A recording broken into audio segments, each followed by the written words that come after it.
Hi everyone, welcome to In the Studio with Brad, aka Brad McDevitt. Some of you may know me as an artist for Goodman Games. I have been with Goodman Games since 2002. Before that, I have did work for companies like Game Designers Workshop, Pinnacle Entertainment. I even did a stint working for, doing artwork for Dragon and Dungeon magazine. And then at Origins in 2002, Origins 2002, my wife, at that time fiance, were down there, me looking for work, of course, and we were getting kind of tired of being at the convention. So I said, okay, let's get out of here. Let's go find something to eat. I hear there's some really good restaurants there in Columbus. So let's go find one. As we're walking down the hallway towards the exit, I see a small booth for Goodman Games. And this was just like some guy and his girlfriend kind of sitting there, and they have some books. I still had some portfolios to give away. So it's like, you know what? These are going to be worthless as soon as I get out. So I might as well go over and talk to this Goodman Games guy. That was almost 20 years ago, and something like almost 200 books ago. Needless to say, I'm still very glad that I decided to stop and get rid of that portfolio that was going to be trash otherwise. So I'm working on, I don't know, maybe 100, job 190 or so. I'm not quite sure. I can't count that high without having a database open. This is going to be artwork for Curse of the Devil Lich. And this is a picture of a battle domain cleric, which will be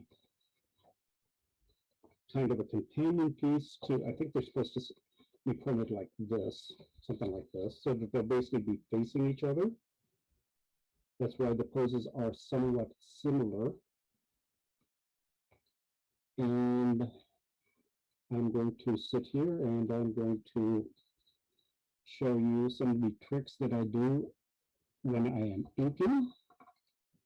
Hold on. Here are some of the very fancy tools that I use. A couple of these are very simple. This is your basic mechanical pen. Don't even remember what name it is, and it looks like the brand has rubbed off from old age. This is a Japanese art pen. It is a brush pen. Can you see this? Wait on. There we go. If you'll have to excuse me on some cases because I do not do a whole lot of stuff on camera like this. As you can see, it looks like I'm going to have to refill this pretty soon.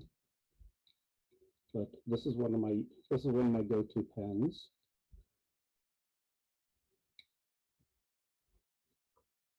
Now, this wonderfully high-tech piece is an old Vision Unibell, which gives a nice chunky line and allows you to do a lot of really fine line detail without getting completely lost in the process. This is a Japanese pen. I wish I knew what that actually says. The only thing I can read of it is 1500 and 400. It is a 0.5 millimeter tip. So this is what I use when I want to get a little bit more detailed. Another Uniball that I use for Uniball Vision, but this is a slightly finer tip. So I use that, yeah. Like a lot of artists can tell you, we switch pens, depending on what we're trying to do. This is another pen this is a pen I use when I want to kind of draw a nice chunky outline. another one. Oops.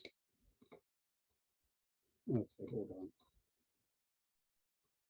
I seem to have misplaced the, oh, there it is. It's up here. Okay. This is the pen I mostly use when I am inking these days.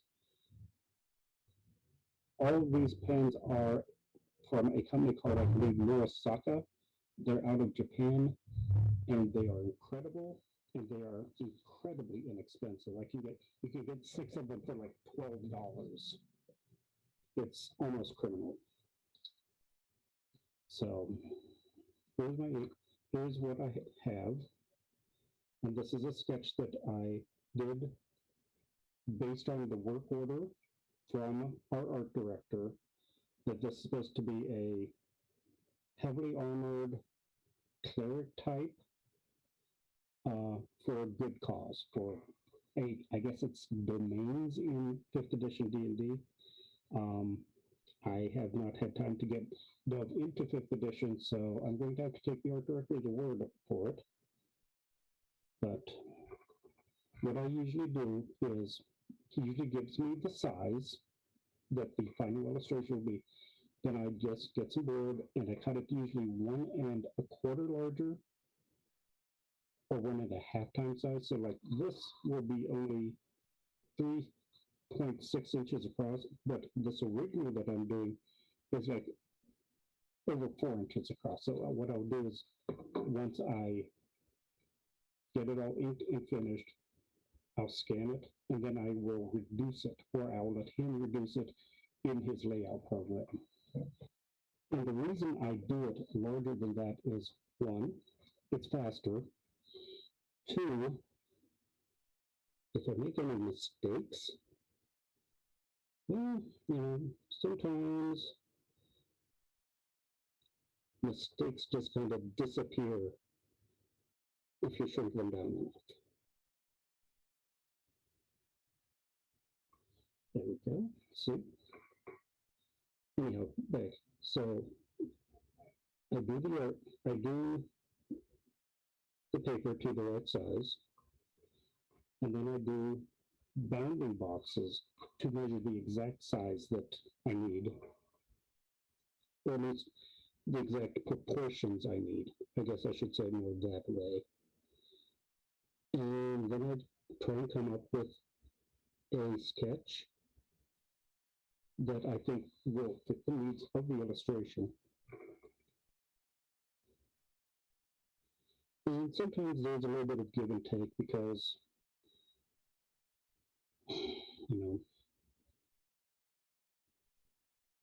sometimes everything that you want to actually put in the picture, there's just not enough room for the picture. So you kind of like, you get rid of some details. But then you also sometimes then also find, it's like, oh, I think this detail, even though it's not maybe even in the work order, will help reinforce the image.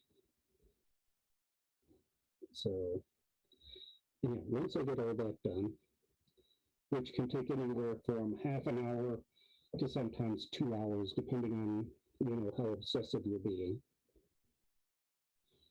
Then you scan that, you send it off to the art director for approval, and then he usually gets back pretty fast. Sometimes it's just automatically approved. Sometimes it's like, okay, this is good, but we need blank fixed on it.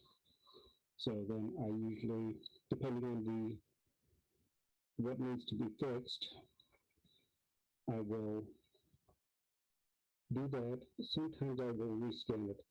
Like if it's like a minor detail, like this person needs a mustache. Okay, I can draw on a mustache or not.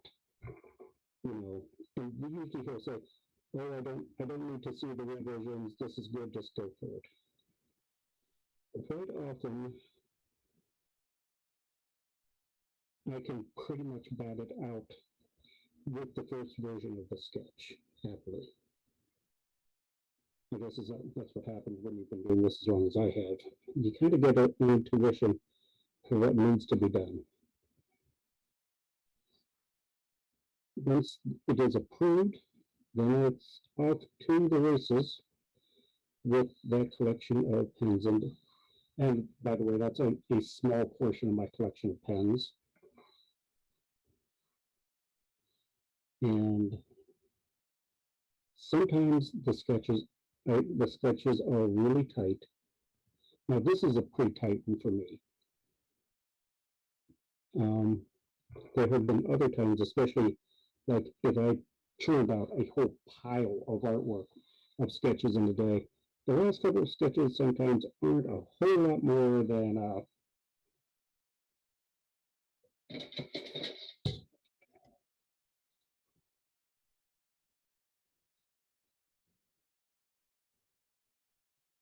okay, there we go. And he's got a shield. Yeah, there we go. Got the shield. A helmet. There we go. And he's fighting a dragon. There's the dragon's horns. There's the wings. Okay, I think I'm done. Okay, let's send that to the art director. Thankfully, most of my art directors have a good sense of humor, and I've been working with most of them long enough that they can make heads or tails of literally sometimes my stick figures. There was one time, I kid you not, this is back in the day when you would actually fax in your sketches to a client, and I was doing a job for the people who do the game Battletech, okay? So everybody, if you know gaming, you know Battletech is giant robots fighting each other. It's a pretty straightforward game. So I had a quarter pager to do, and somehow the facts got lost in the internet, or however you want to phrase it. So I called later on that afternoon to check to see if they'd had a chance to look over the sketches. And the art director was like, hey, everything looks good, except we don't have a sketch for page like 182. I don't remember the page number, obviously. It's like, oh, that's just a picture of, it's like whatever the name of the brand of the mech was, and the cockpit is blown out, and there's smoke rolling out, and the art director, okay, sounds good, approved. He never saw the sketch. All he had was the description that I was giving him over the phone, and he thought that was sufficient. I personally think that's funnier than I'll get out. Okay.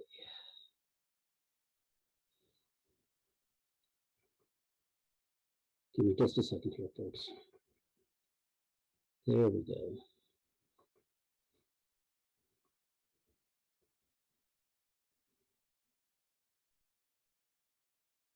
Okay.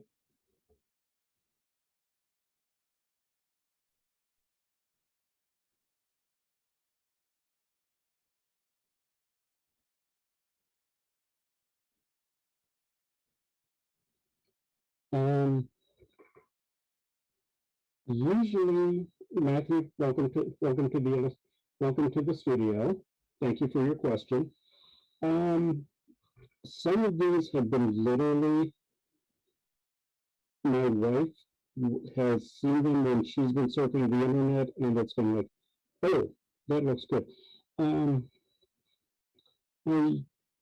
have talked to some other artists over the years, but mostly it's just a matter of kind of trial and error. A lot of my art supply shopping, like this and this was from my local Ben Franklin's, and I think these ones came from Walmart. You know, like the fancier pens like this. Okay, this one, excuse me, sorry. I actually got on the recommendation of an artist named Mark Nelson, that some of you may know him from his work for DC Comics and Dark Horse Comics. Pretty much, if Mark says this is something you should invest in, I'm investing in it. But yeah, it's a fairly open and not terribly fancy decision making. Sometimes it's just like, hey, that looks good. I'll go ahead and grab it. Okay. So these, however, are absolutely wonderful. Like I said, my wife just found these one night as she was surfing the internet. They come with like 6 different nibs, from this down to almost obscenely fine. Let's see if I can find. Can you see the difference in the size of these nibs? Yeah, does that help? Yeah. And then they also come some with that are almost like marker size nibs, which I don't really use a whole lot, just because I'm kind of a detail guy and I have a hard time getting those to behave themselves enough that I can, you know, maintain the level of control and detail that I like. I can get very OCD when I am doing my artwork, as a lot of people can. It's actually sometimes been a bit of a problem because I'll have a deadline and, I'll be sitting there doing like micro detail stuff that, you know, me and a microscope are going to be the only people that are going to notice it. But gosh darn it, I've got to do that so that the picture's done. And Jess, that's my wife, would come in and it's like, it's done. Get it out the door. Yes, dear. So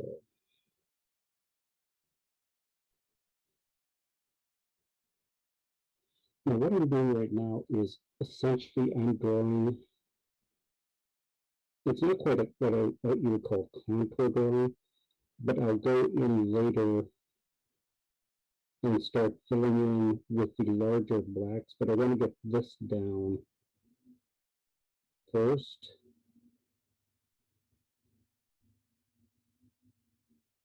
Because that way I know where it's going to work best to have some of those blacks. There we go.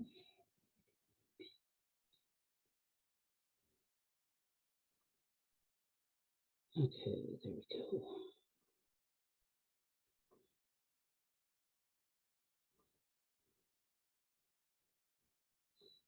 But yeah, it also depends on, what the final presentation will be like. I do some stuff that is like tone on the computer, and those are the ones where usually I kind of like don't do a whole lot of the heavy black areas because I figure I can just fill that in with the flood tool.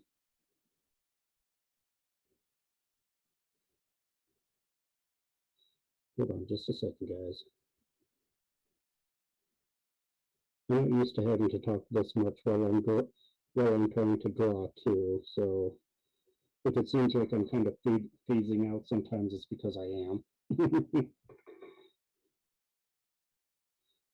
But it also depends on, like I said, what I plan on doing.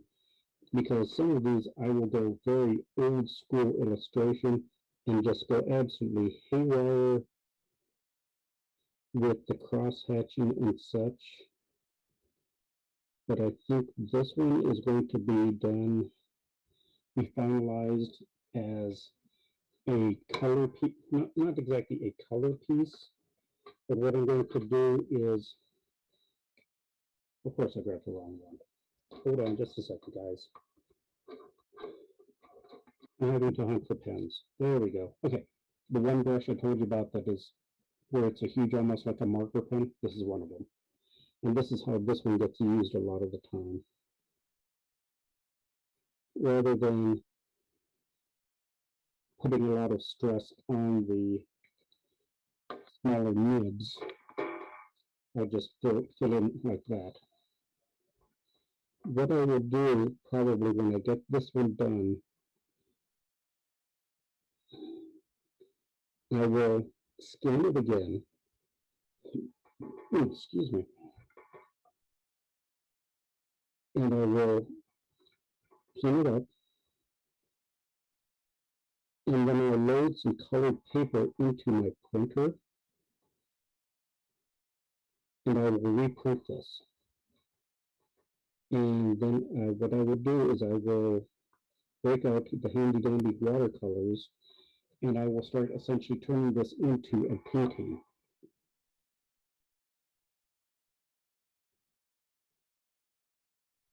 Now, because this will be printed as a grayscale, it doesn't really matter what color watercolors I'm using. I usually end up using what any artist will call a Mississippi mud, which is basically your mix of black, brown, green, whatever, and but it gives a nice rich shade. There we go. And I'm going to be lazy here, and I'm just going to mark that with an X, because I have a good head of steam going on some of the inking otherwise. Now you're probably noticing that some lines are real solid, and some just are kind of like, end up being like dots. And that's because where the dots is maybe like where there's more light hitting that particular surface. So I don't want, I want to make it look a little bit more like, you know, how when light is really hitting a surface, it kind of almost breaks up the outer edge, if that makes any sense at all. And like I said, I did this as a really tight sketch. So a lot of this, I basically almost have to just essentially trace what I'm drawing. And it's not so bad. Some other illustrations, like especially some of the leftovers from okay, this is my 5th or 6th sketch of the day. When I'm inking, I usually do a lot more on the fly decisions, but with a job this tight, where I penciled it this tight, basically I got most of the decisions out of the way at the pure sketch level, which makes my life a whole lot easier. There have been many times when I have basically sat here in the studio trying to do some of these pictures, and I'm cursing myself that I didn't do a tighter sketch.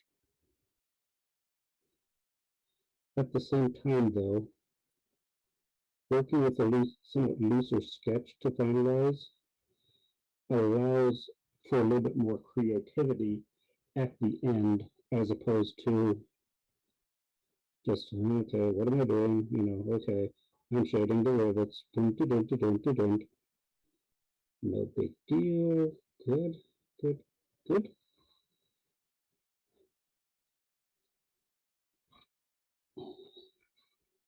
So,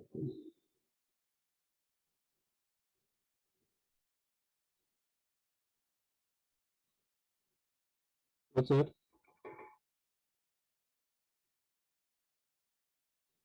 Oh, Lord. I tend to lean towards horror stuff, but if given my brothers, um, I know there was one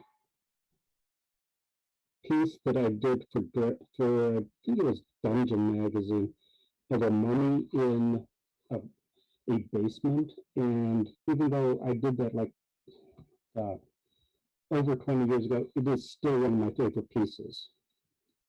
If you actually go to my Facebook page, that is the first picture that you will be greeted with. Um,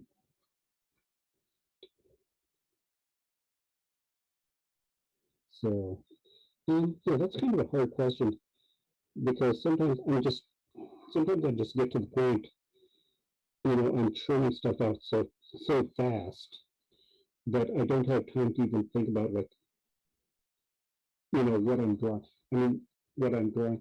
Literally, there have been times over the past few years, I'll finish a piece and a week or so later, I have to like, okay, did I actually do that? Oh yeah, I guess I did do that drawing. Um, as far as favorite subject matters, I have a unfortunate proclivity towards zombies. Don't ask me why, because I'm not even like a Walking Dead fan or anything like that. Maybe because I look at them and like, yeah, whatever, guys. Justice, there we go. Um, the most, the piece that I'm probably most absolutely proud of the past several years was one picture for the Cthulhu alphabet from Goodman Games, of Young Sothoth.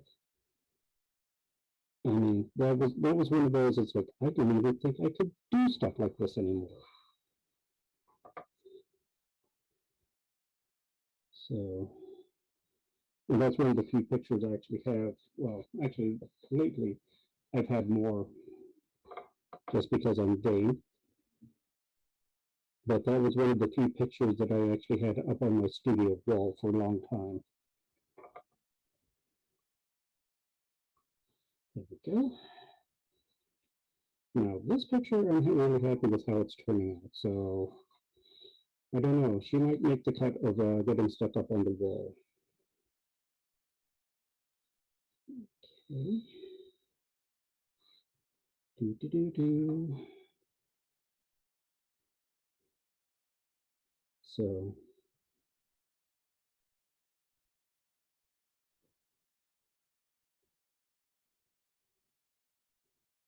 but I will say this.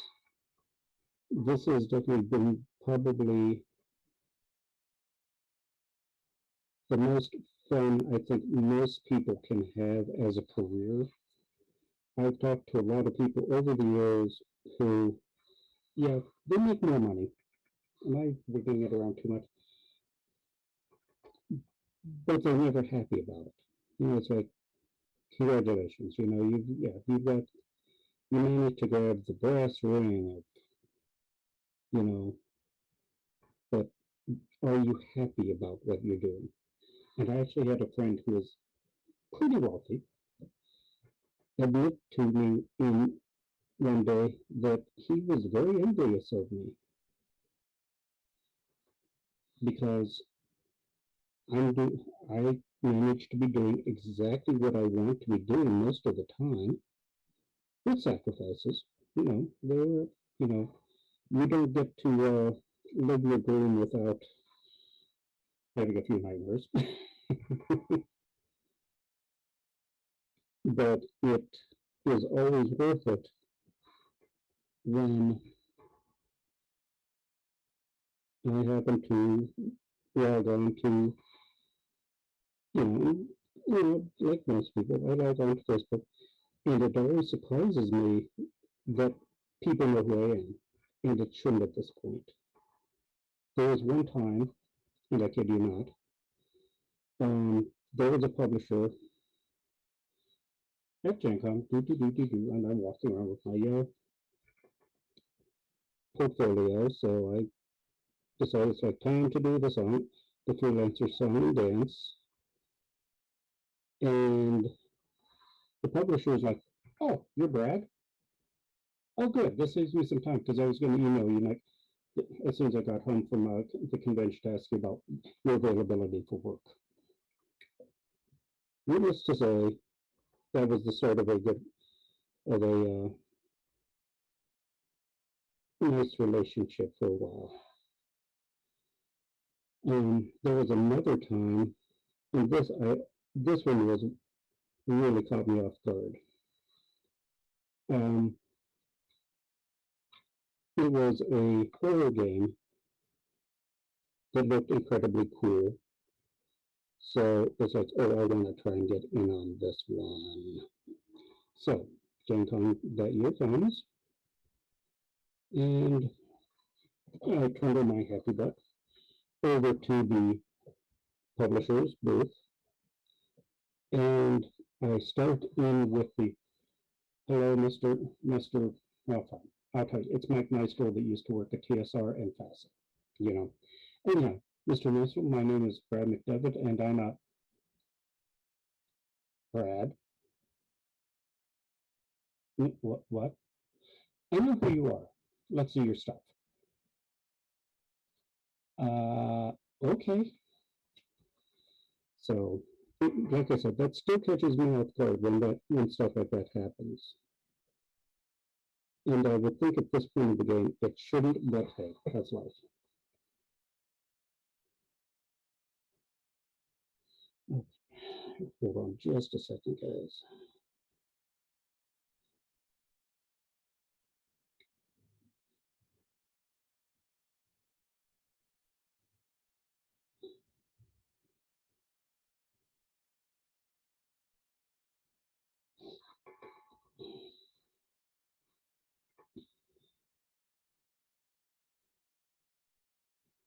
That's one of the fun things about going to Gen Con because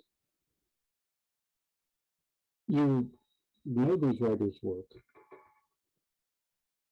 or these artists' work, and you go to Gen Con and they're there. And they're just there. You know, they're not, showing off or anything. And some of them have been incredibly nice. I had the honor of meeting the guy that Peter Mayhew that played Chewbacca in all the Star Wars movies. Just so you know, guys, he was every bit as gigantic as you would think. I went to shake his hand, and it was like shaking hands with a frying pan. I mean, that was and his hands were utterly, like twice the size of mine. I'm like, I felt like a little kid shaking like a parent's hand or something. So that was kind of fun.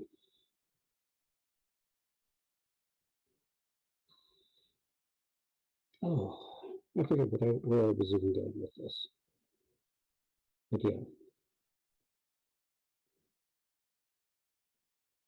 but most of the publishers I have dealt with have actually been really, really good people. I'm not saying that just to butter up.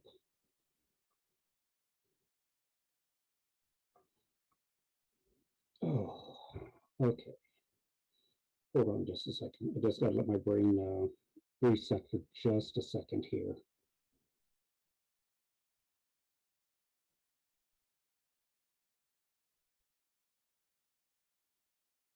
Sure.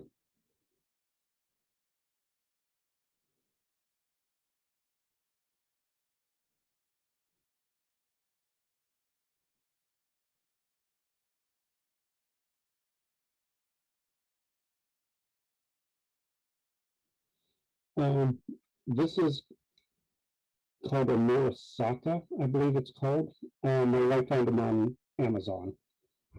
She was doing a search for brush pens and happened to find them and thought that, especially with the price that they were, like $12 for six, it was worth a try anyhow. Digital drawing, and this is my opinion, so take it with a grain of salt. In general, does not look as good to me as traditional. Um, Most of the artists that I have seen that I like their digital work started doing normal and then transitioned to digital. Uh, and I know this probably sounds like I'm dissing a whole generation of younger artists. But one thing that I feel is that if you're going to be doing artwork, you should be putting a stamp on it that this is my artwork. That if, even if you can't see my signature, you can look and go like, oh, that's a Brad McDevitt. Or to use some of the other examples, I mean, I can look at Stephen Pogue stuff from across the room and like, oh, that's a Stephen, that's a Doug, that's a Bill. With a lot of these purely digital artists, I cannot tell their stuff apart. Everything looks too blended, all the same. Everything is just too soft, too pastel. Like I said, there are some artists that started digitally and transitioned really wonderfully. Tom Baxa is an artist I know from the LA area who started traditionally, and even though he does all his stuff digitally now, it's still a Tom Baxa. Ditto Chicago artist Jim Nelson. So that is my two cents worth. Now, if you can do digital and retain personality, go for it. Digital can be a lot faster. Personally, I actually prefer doing my coloring in Photoshop these days. So I probably sound like a little bit of a hypocrite just after saying it's like, oh, you should all be doing your stuff or your drawing manually. But I look at it this way. When I'm doing color, there's more than the question of, how do I want to say this?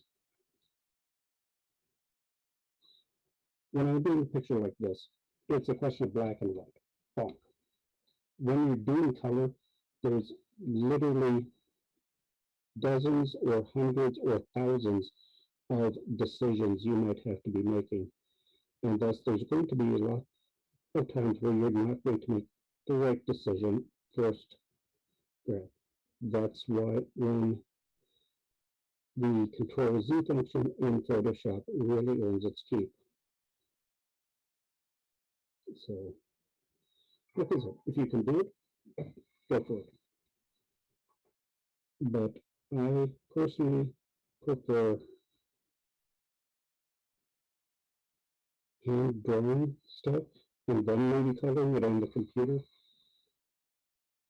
Also, there's the satisfaction at the end of the day of, well, here is the physical artwork. Whoop.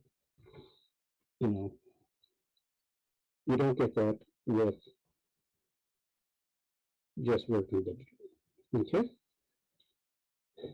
Any other questions?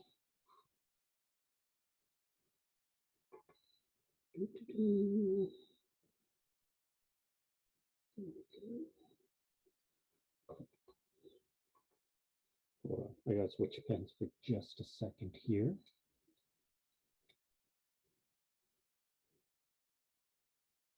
Sometimes when I get to stuff like the people's faces, I'll switch to a finer pen just because it gives me even that much more control.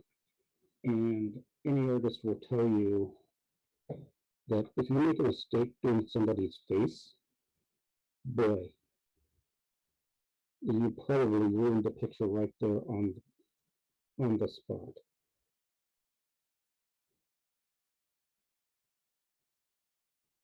There we go.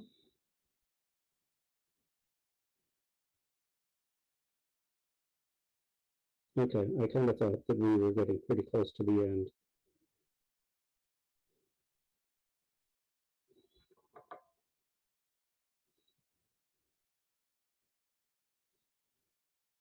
For those of you just listening in chat, I'm talking to the moderator. I may be crazy, but I'm not so crazy that I'm just completely randomly making statements like that.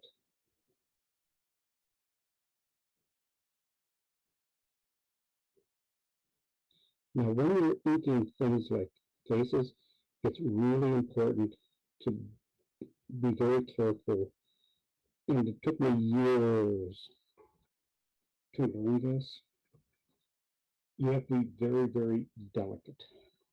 Even if you're drawing things like, the wrinkles around eyes.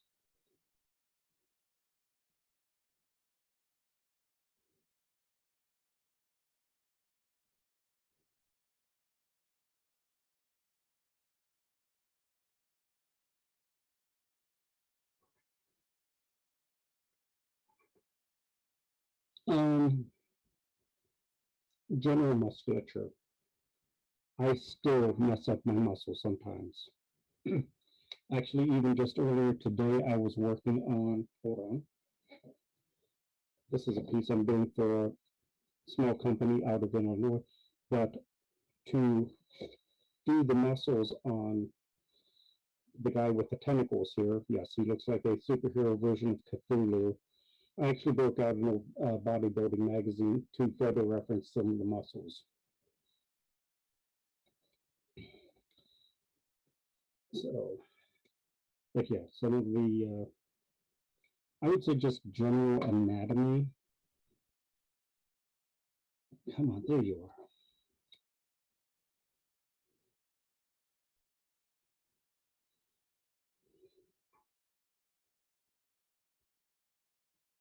And it's also a fact that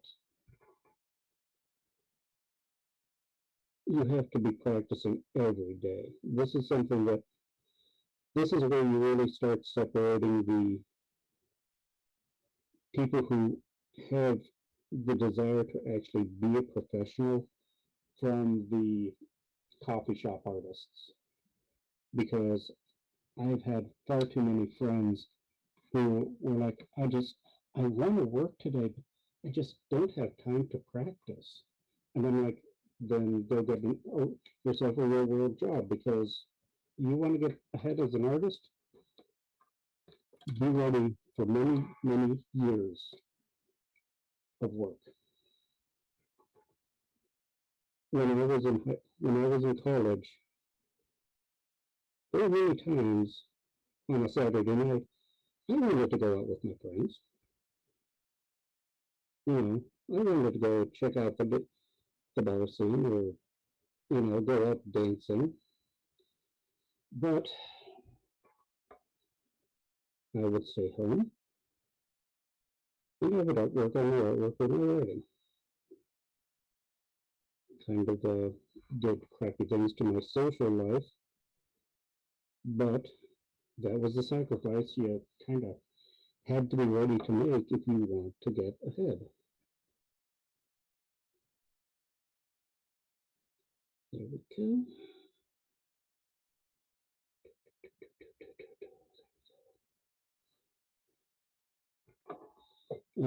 Some of you may be interested to know that I will probably be doing more seminars, actual like, you know, hopefully, talking about more some of my art influences from the past, also some of the techniques I use that aren't quite as common as they used to be. Hold on just a second. There we go.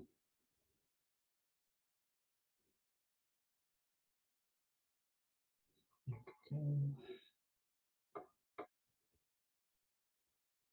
So what I'll do with this, once I get it onto the toned paper, I will darken some of these areas like this, and I might actually go in with some opaque white ink in areas like this to give them a real highlight thing, where they'll just really pop once it's all done. Because after all, this is one of the good guys, or rather one that so you want them to be bright and shiny. There we go.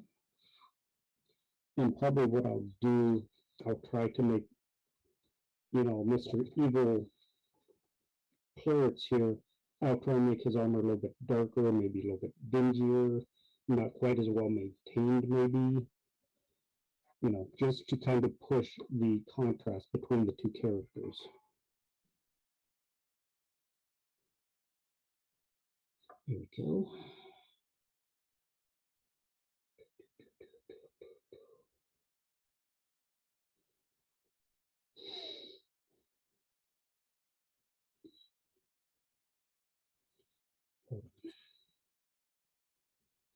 I usually don't ink for this long of a time without taking some sort of a mental break. Usually I will pop on a YouTube video, or I will find some music to listen to, but I figure you guys don't really want to sit here watching me rummage through my drive. Okay, there we go.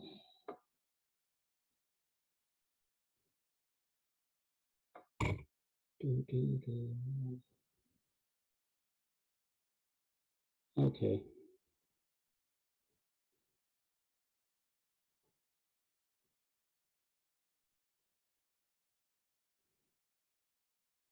Come on, there we go.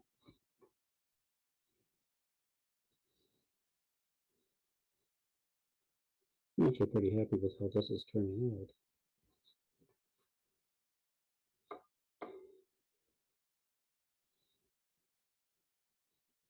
Just so you know, this was literally a piece that I contacted our art director. It's like, hey, I need something to draw for the show on Saturday night. Otherwise, I'm working on some other artwork for Crypt of the Devil Lich, but that's all color work, and that really, really, really requires my concentration. You probably would have gotten maybe a third of this chitter chatter, simply because I am not good at painting and talking at the same time. So I literally asked him basically like, hey, can I get an illustration to work on during the show Saturday night? I have to remember that. That's a because that way it makes me sound like I'm not just being greedy about trying to snag artwork from the project. Okay.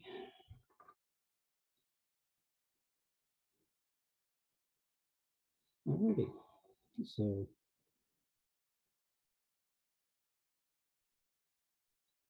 this is Battle Domain Cleric, and this I guess will be in one of the appendices for converting Crypt of the Devil Lich to 5th edition. And anyone who attended, if they happen to buy the book, they can find it in the back, and they can tell all their friends that they actually watched this one being made. So,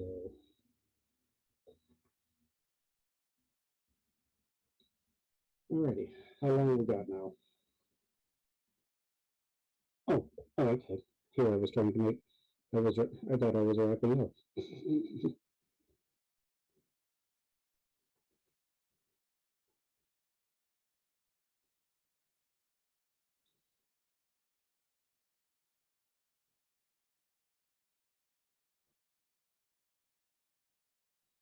Okay, 650. Okay. Yeah, see, I've only got 650 here on my clock here. Okay. So I will just eat for a few more minutes here, folks.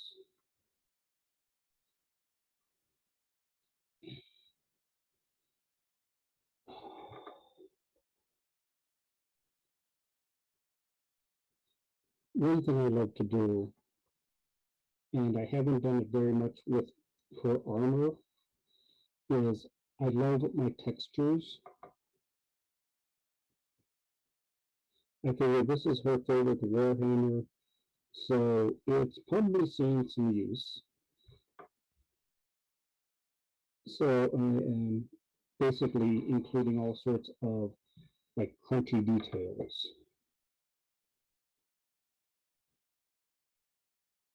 Okay.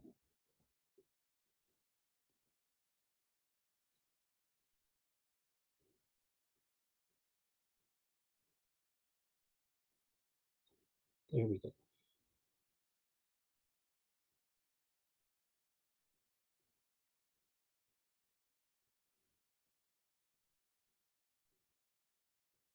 I personally love sticking in little things like that, just because I think they really do add a lot to the flavor of the picture. I mean, if you're paying to see this picture, you want a picture that if you choose to go back to, you can go back and kind of luxuriate in the details.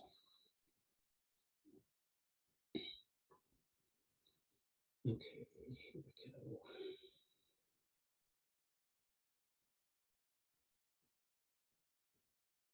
Okay.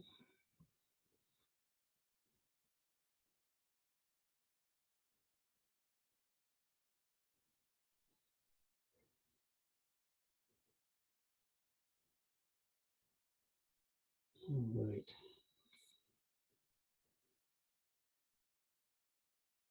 Okay.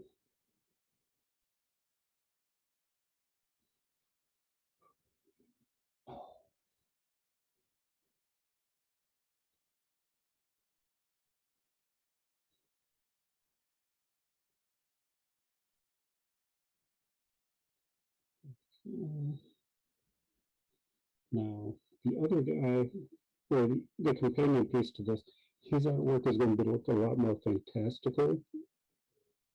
I figure since she's supposed to be kind of a waffle character, her owner should be a little bit more straightforward and believable.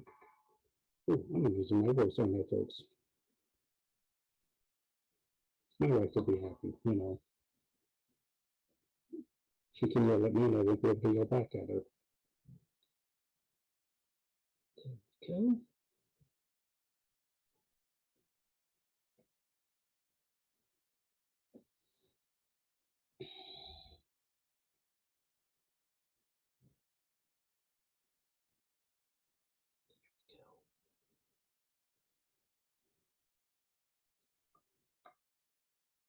Now, going back to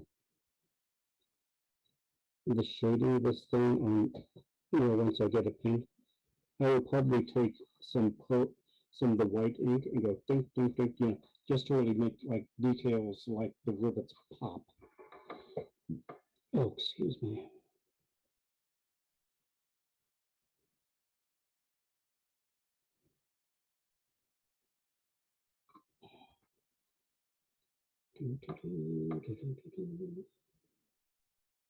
Oops.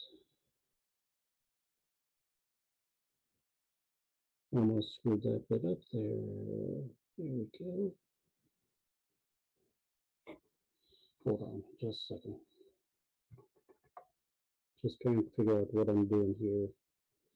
This one of those areas where I thought I had better defined than I did. Oops.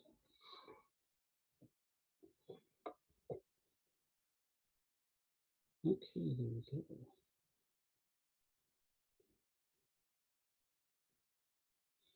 That way even the haft of her Warhammer is nice and shiny.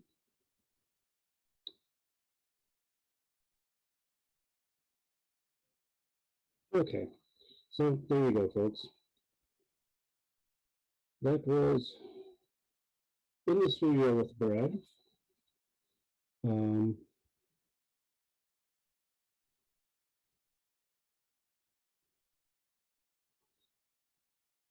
if you would like to see more shows like this with me, just, I don't know, let Goodman Games know. I do have a Twitch subscription, but I don't know how often I'm actually going to use it unless I'm reminded.